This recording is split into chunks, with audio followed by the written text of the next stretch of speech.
So today we will continue with other PWM techniques in three-phase inverters, and also I will make an introduction to field-oriented control. So another commonly used PWM technique is the hysteresis, or that's also called the bank control.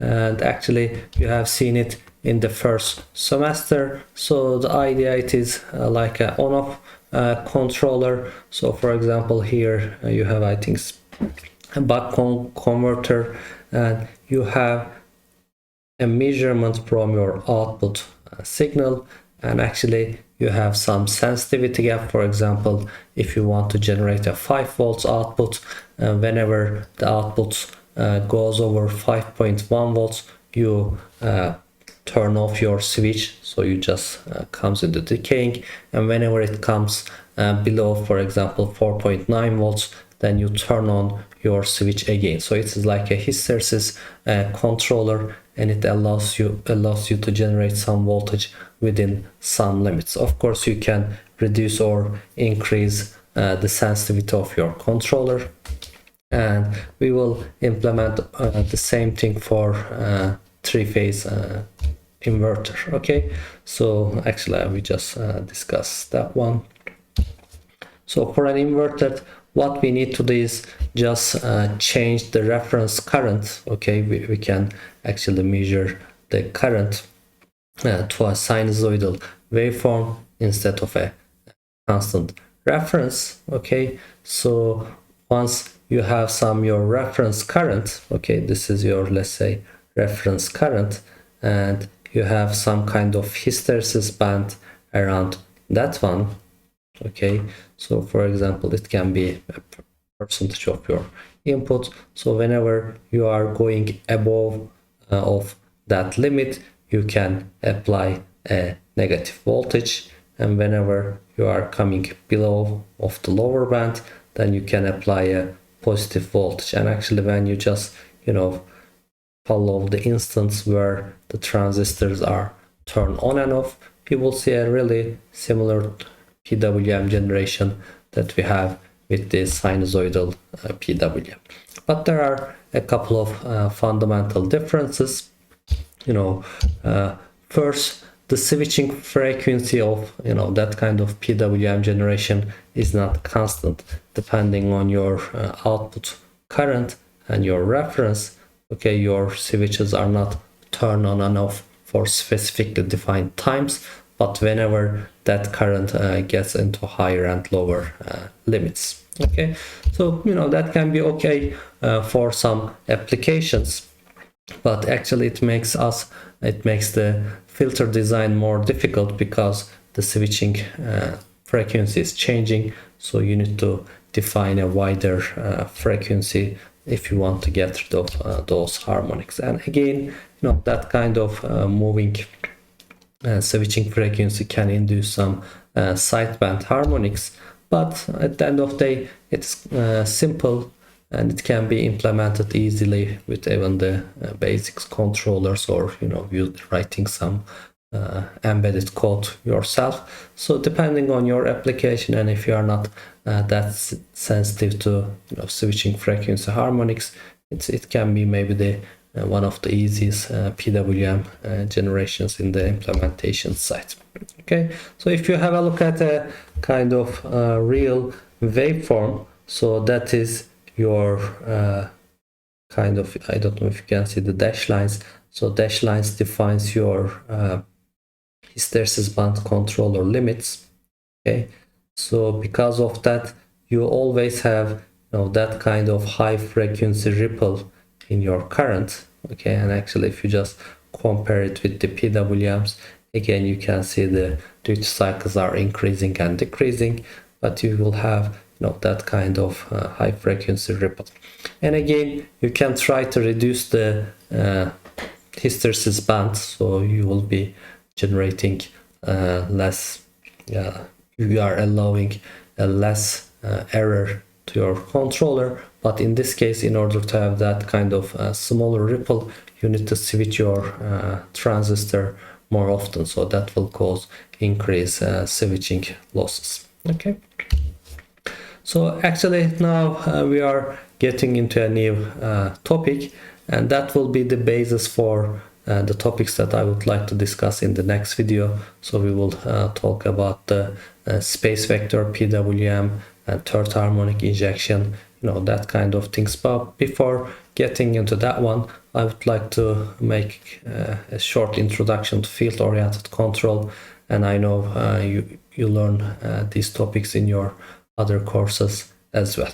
Okay, and actually I put here a couple of video links that you can watch if you want to get more detailed information. So field-oriented control, if you just go back to your third class electrical machines theory courses, so we represented all electrical machines, or you can think of the synchronous machines, for example. So in the synchronous machines, the rotor was rotating, and I need to apply a kind of MMF just ahead of the rotor. Okay, so if it is just in axis with the rotor, so that means our load angle is 0 and you cannot generate any torque.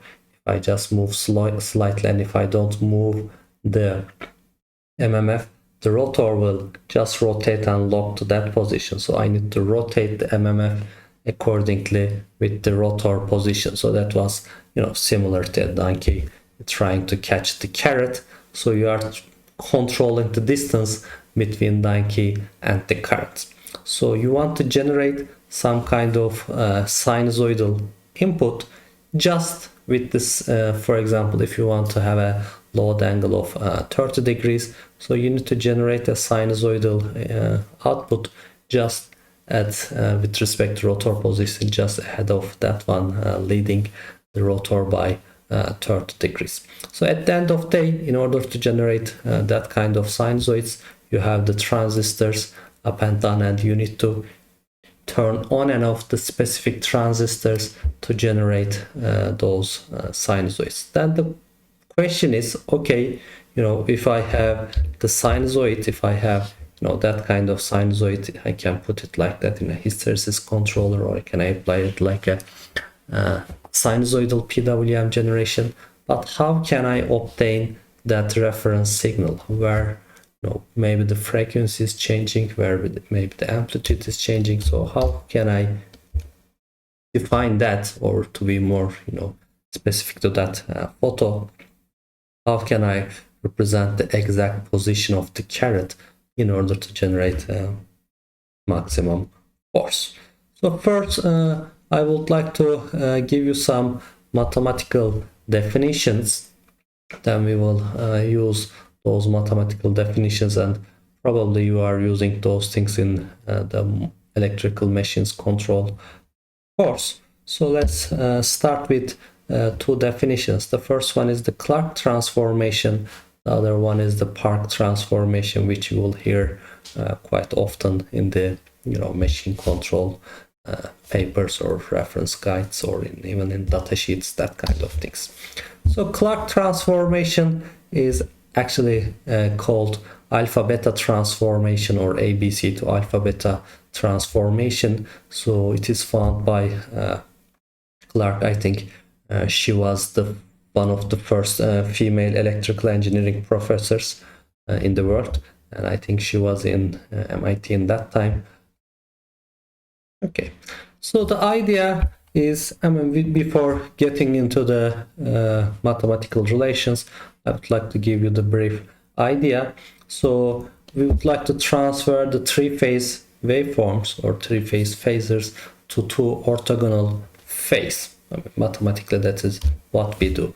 And the main idea is, like in a balanced system, okay, in a balanced system, so we have IA plus IB plus IC is equal to 0. So I know, there is redundant information. So if I already know IA and IB, I can calculate exact value and the phasor of IC. So why should I define the three parameters? Instead of that, I can use it to define as like just two parameters. Again, you can just use IA and IB, but in order to get free from the phase definitions, we can define alpha beta, or you can think of like xy coordinates. So I will calculate the resultant MMF in those coordinates. Okay, so before that one, let's again go back to third-year courses.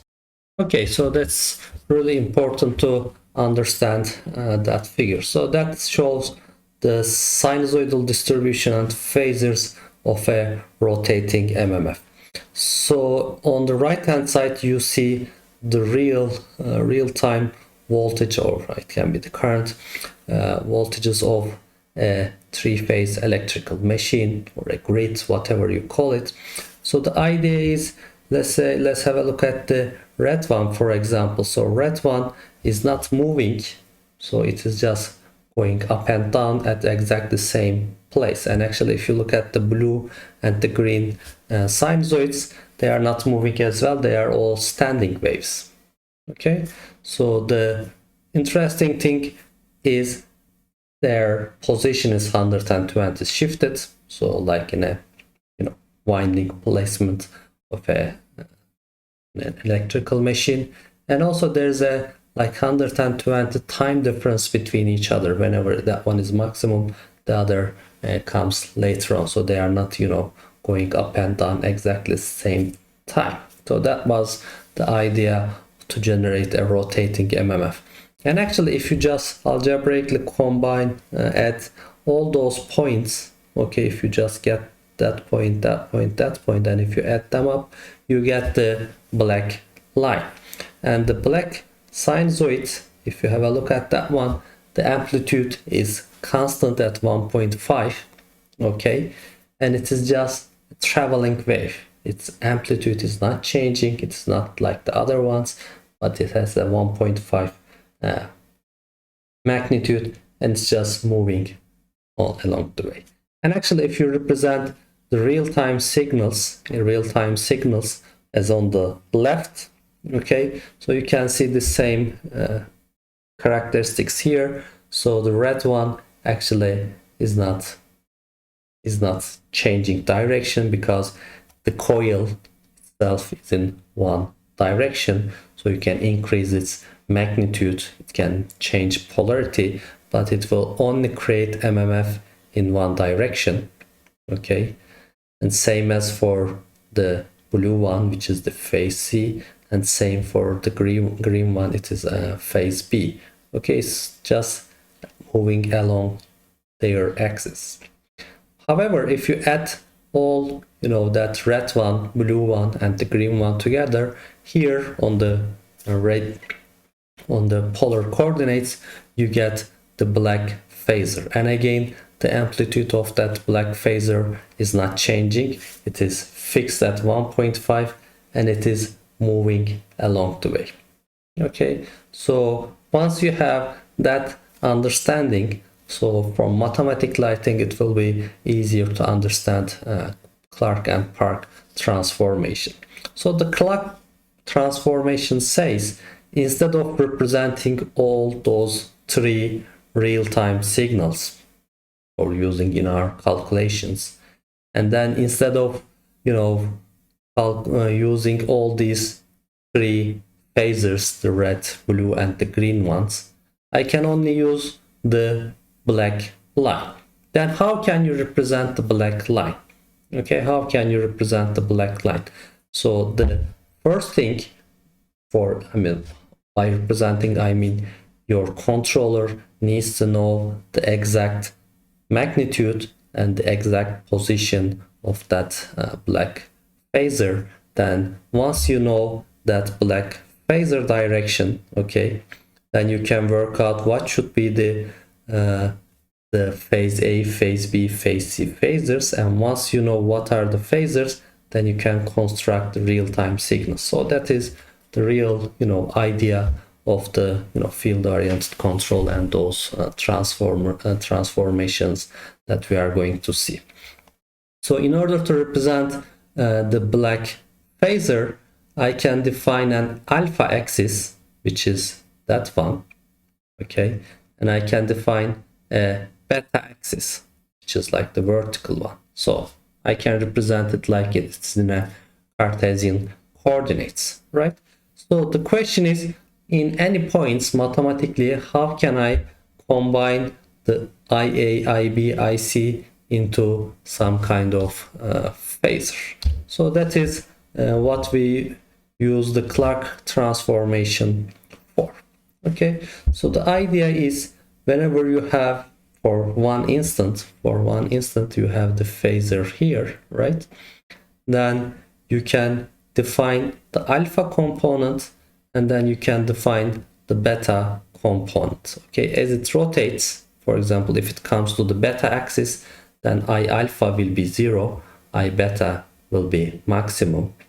Then if it comes to that axis, then I alpha will have some negative value, I beta will be 0. So actually, once you know the value of I alpha and I beta, you know that coordinates, and you can actually construct that waveform. If you know that points, then you can see what should be the phasor direction and magnitude.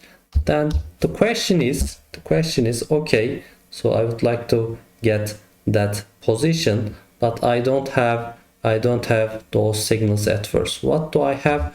Maybe I can put some current sensors into my inverter or into my electrical machine, so I can measure IA, IB and IC for an instance. So I just get a sample, then I can have like what is the values of those signals. I already know the axis directions because they are 120 degrees shifted, but I need to know the measurements, the magnitudes of those phasors at one instant. Okay, so then how can I convert it to black vector?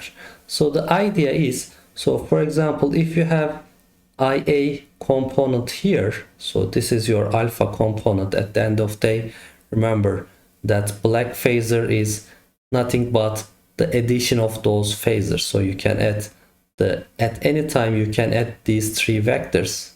Okay, there's these three phasors and they will give you the black vector. So I want to add IA, IB, IC. So if I can just convert IA, IB, IC to alpha beta plane and add them up, then I will have the resultant waveform. So how can I convert IA to alpha axis? So anything, for example, I alpha, okay, anything on the A axis is just contributes to alpha component, but A axis cannot create any component on the beta axis. Why? Because that red line is just moving horizontally. That directly corresponds to alpha axis, but that does have nothing to do with the beta axis. It doesn't have any vertical components. I'm trying to map those vectors. What about phase B? Phase B is more complex. So it is, if this is like 120 degrees, right? This is 90 degrees, this is 30 degrees, and that axis is like 60 degrees. So it has some beta component, and actually if that magnitude is 1, okay, if that magnitude is 1, so that means square root 3 over 2 cosine 60, is it correct? Yeah. Cosine 60, sorry, cosine 30, sorry. So cosine 30 square root 3 over 2 of that vector corresponds to B, and sine 30, okay, sine 30 or 1 over 2 of that B corresponds to alpha. But actually any positive magnitude of beta corresponds to negative alpha contribution. Okay, so if you have some magnitude here, that if that magnitude is 1, so you will have minus 1 over 2 on the alpha axis. It's similar for C. Okay, again it corresponds to minus 1 over 2 for alpha, but again it creates some minus component for the beta axis, minus square root 3 over 2. Okay, so if you put everything, if you put those things, I mean, it's just geometry, I didn't use any other knowledge, just cosines and sines. If you put those things in a matrix form, what you will obtain is that one, right? So you have knowledge from your 3 current measurements, whatever it can be, voltage as well. If you want to find the alpha component, so the first row gives you the alpha component, you get the magnitude of IA, right? So because the magnitude of IA directly corresponds to alpha, then you have minus 1 over 2 from B, minus 1 over 2 from C. So I alpha is equal to IA minus 0.5 IB minus 0.5 IC. Okay, that is the definition of I alpha. Let's have a look at I beta. I beta is, for example, if you have any magnitude of on phase A that doesn't have any components in the vertical direction, in beta direction, so that is 0. So that is why we have 0 IA multiplied by 0, IB multiplied by square root over 2, because it can create some positive with respect to cosine 30, square root 3 over 2.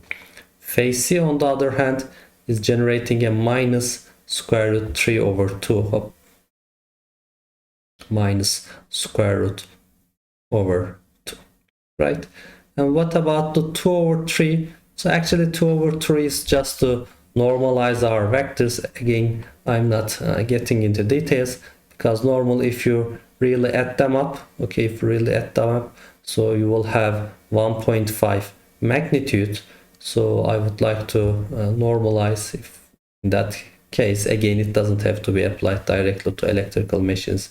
Clarke transformation can be applied to any rotating systems. And to normalize our magnitude, it is usually multiplied by 2 over 3. So the idea is, you know, instead of using all those sinusoids, let's say V max cosine omega t, V max cosine omega t minus 120 degrees, V max cosine omega t minus 240 degrees, instead of, you know, dealing all with those things, or instead of dealing with some current at 0, some current at 120 degrees, some current at minus 220 degrees, I can define the black phasor directly by using alpha and beta components. That is Clarke transformation, but actually that is not the end of it.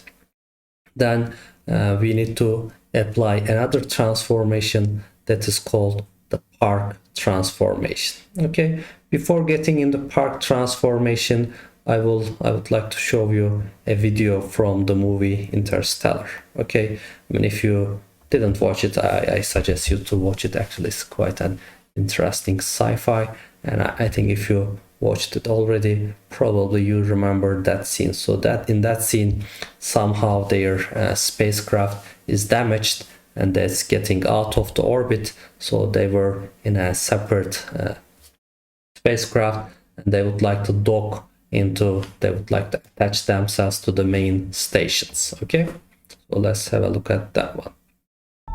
Okay, so here, you know, they come to dock. Cooper, there's no point using our fuel to analyze the endurance of spin. into a rotating thing, and then the robot thing says it is really difficult to, you know, align it with that one. So again, if you just try to dock it, then it is just rotating above you, and then how you are going to fix yourself with that one, right? It is quite a difficult problem. So you need to dock into that one. And again, if you think about it, it is really similar to electrical machines, so that rotor is rotating continuously, and we want to hold our MMF just ahead of that thing constantly. So we wanted to rotate it with that rotor. Ready? Ready. So what he's trying to do is, now he's trying to rotate the second spacecraft with exactly the same speed at the first spacecraft. So you will see that one as if it is not rotating, right?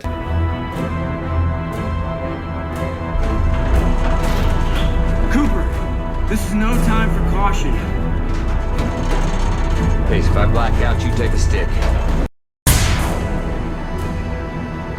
I need 3 degrees starboard, Cooper. 10 feet out. So now Initiating spin. it's initiating the spin, so they are trying to rotate at the same speed with the spacecraft.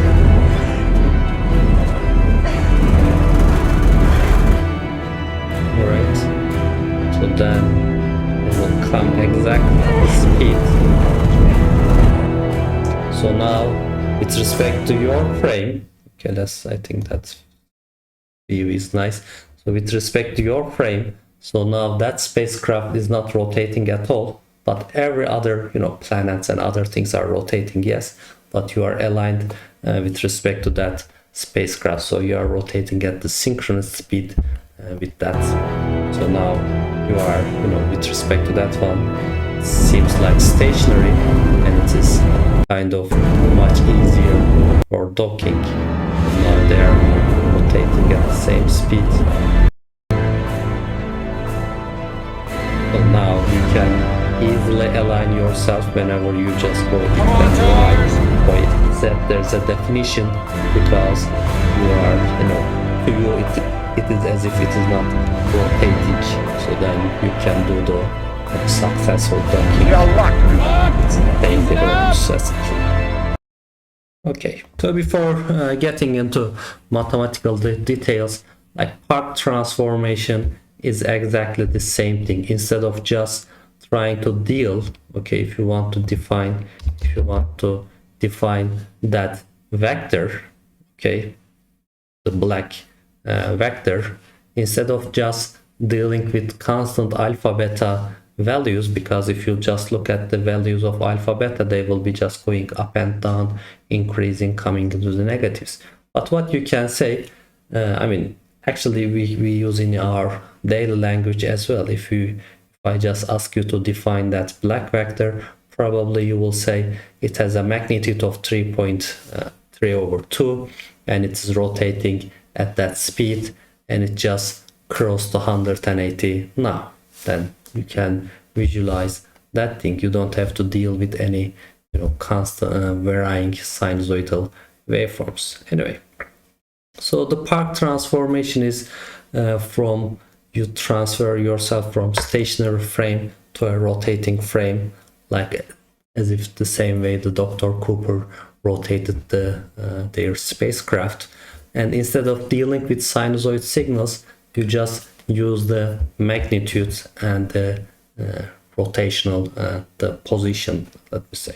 Okay, then when reconstructing signals, you can use the rotor position information to just go back. So instead of, for example, that one, if I would like to define that black vector, I can say, okay, it has a magnitude of 1.5, then it is at 90 degrees, 120 degrees, 150 degrees, so on. So if I can just give you that information, from there on you can get back to Clarke values, alpha beta values. Then from alpha beta values you can get to magnitudes of IA, IB, IC, and once you have that information, you can reconstruct those sinusoid signals, and you can use those real-time sinusoids to feedback your PWM controller, to feedback your hysteresis controller, and you can generate your transistor signals. Okay, so anyway, so again, Park transformation, instead of dealing with again as our phasor rotates, okay, as our phasor rotates, if you think of the alpha and beta values, they will be reaching at some peak, going maximum, so those values will be some sinusoids, shifted by 90 degrees, and instead of dealing with that one, you can just convert it to a rotating frame reference. So what does it mean? So that means instead of dealing with alpha and beta magnitudes, I can define a rotating domain, which we call it D and Q axis, and those are the same D and Q axis that we used in electrical machines. Okay, and that DQ axis is now rotating, and I need to define a reference rotor position or DQ axis angle like theta, and I need to know what I need to do is instead of using a constant alpha beta, I need to mirror those things into the NQ axis. So it is really important to understand it physically, then we can construct the mathematical relations. And how can you project that alpha to the axis and that beta to those axes? So again, we will use the same kind of idea. For example, for the axis component, that alpha, you can mirror that one, so that alpha will have a cosine theta component to get into a d-axis, and that in order to have here, if this is theta, that is 90 degrees, so here this is 90 minus theta, and you can draw another triangle here. So any alpha component will have a sine component, actually a minus sine component on the q axis. Anyway, maybe it is easier if I can just show you. So in order to have just for the ID axis, ID has alpha has cosine theta component, I alpha times cosine. For beta, I beta. So again, you can draw triangle from here, and this is, if this is theta, so that vertical line will have a theta here, so it will have a sine theta component. So IB plus sine theta gives you the overall projection of alpha beta on the d-axis, right? And for q-axis, for B, okay, if this is theta, then you can have theta here, okay, because this is theta, this is 90 minus theta, and this is another 90 degrees, so that angle should be theta as well. Sorry, I don't have my drawing pen at the moment, so I can't do it easily. So this is theta, okay, then I beta has some cosine theta components on the q-axis. However, for alpha, actually alpha is opposing with respect to q-axis, and again, if you just draw it, that will be a minus direction of the alpha, and that is the sine theta. Okay, the projection of that one will be sine theta, but in the opposite direction. Okay, and that direction is minus I alpha sine theta.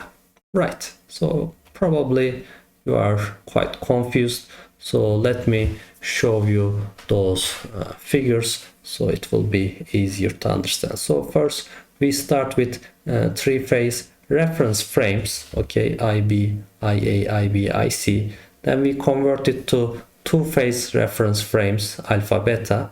Then from there on I define it to rotating reference frames, and in the rotating reference frame, then I can, I know the rotor position, then I can define what is the magnitude of ID and IQ. And actually there is a very nice animation, I think, that explains it a lot.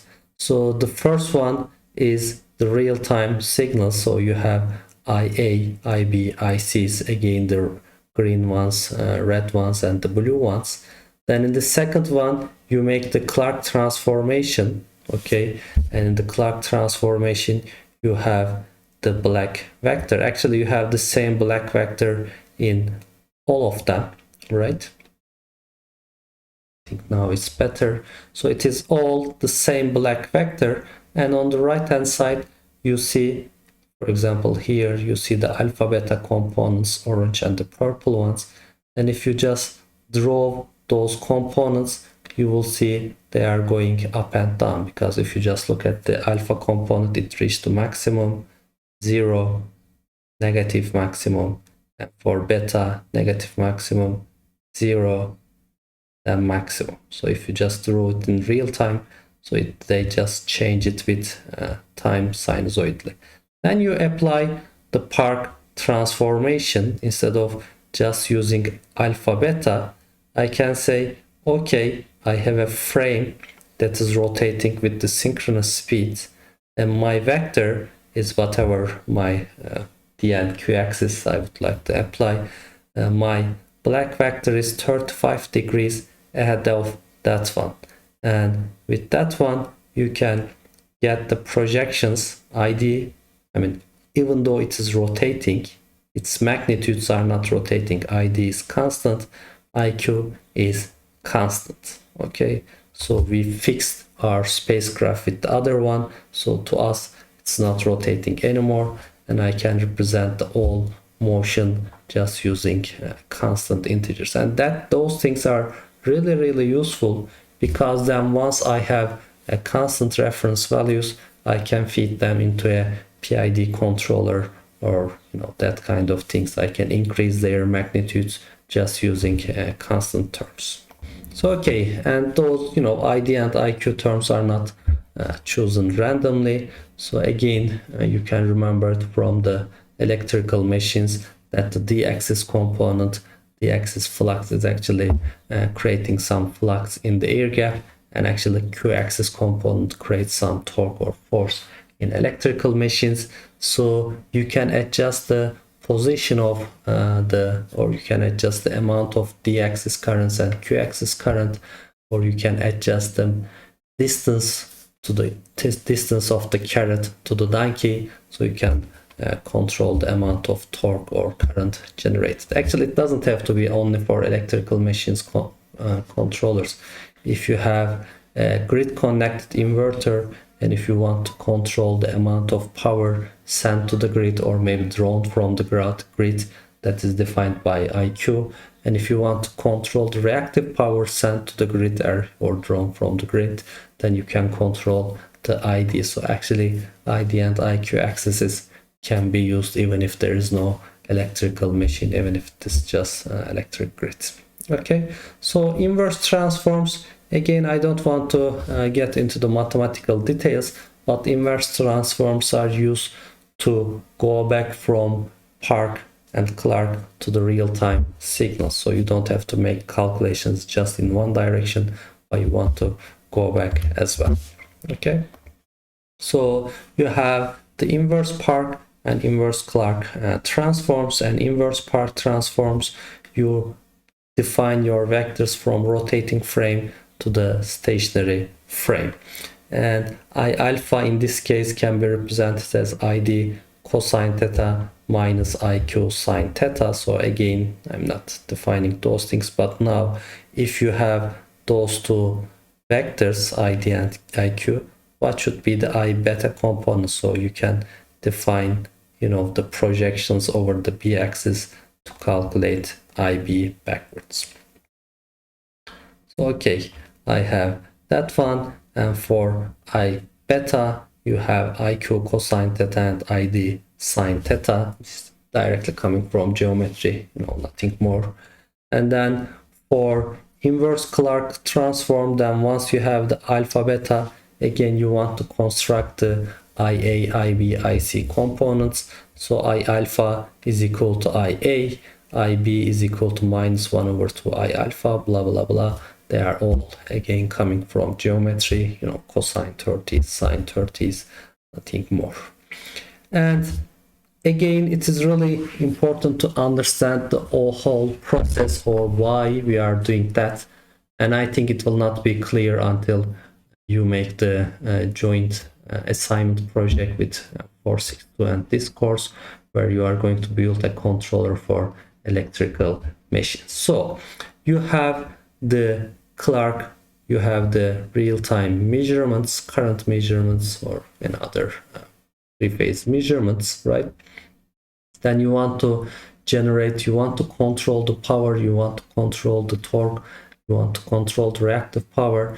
Then you need to calculate what should be the sinusoidal waveform that I should generate and feed into my PWM controller. So for that, you make your Clarke transformation, you are in the alpha beta frame, then you make the DQ transformation, so you Park transformation. So now you are dealing with constant values, Then you build your controller, you build your PID controller here, and you can have some reference values. What is the amount of power, what is the amount of torque that you want to generate.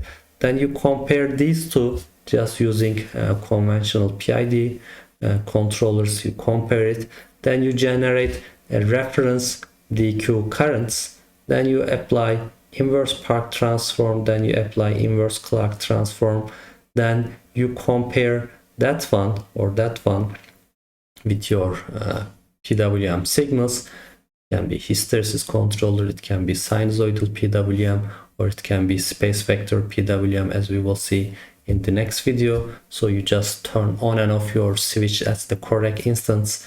So the first harmonic of the generated voltage will be the sinusoid that you want to generate.